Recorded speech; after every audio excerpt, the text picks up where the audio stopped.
I will ask the candidates to each spend 3 minutes to tell us a bit about yourselves, what you consider is important to this campaign, and why the voters should select you as the best person to do the job. My name is Derek Sloan, and I'm the leader of the Ontario Party. We have candidates all over the province, and we are ready to bring the needed change that Ontario desperately needs. We stand on the historical pillars that have served our province well: faith, family, and freedom. My mission is simple: to put Ontario first. When my maternal grandparents bought their first home in Simcoe, Ontario in the 1950s, they paid $9,000 for it, and they were able to pay off their mortgage in 3 years.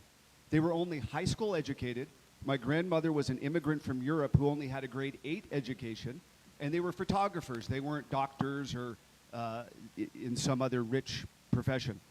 My paternal grandfather was a United Church minister. His wife was a stay-at-home mother. They raised 4 boys.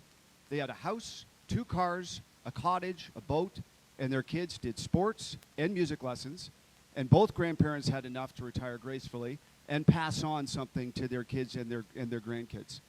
My grandparents weren't unique.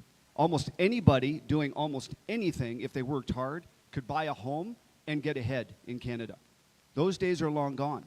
Today, many seniors languish in poverty. Some choose to end their life with MAID rather than live in misery and poverty with chronic diseases and no access to reliable health care.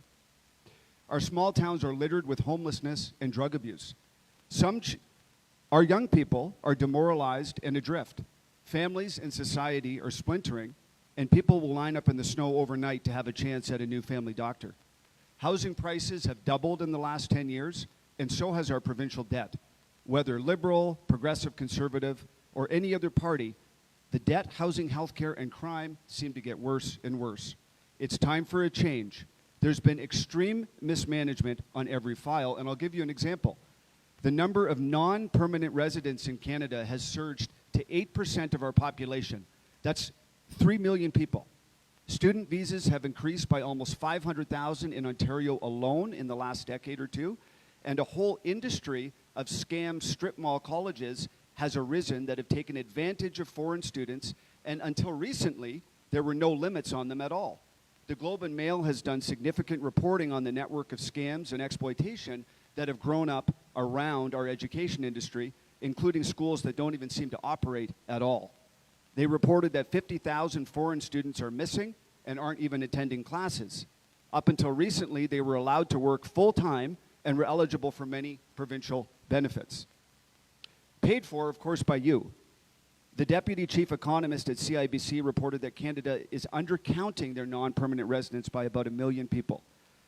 There are many more problems here, but the degree of fraud and mismanagement should make you angry.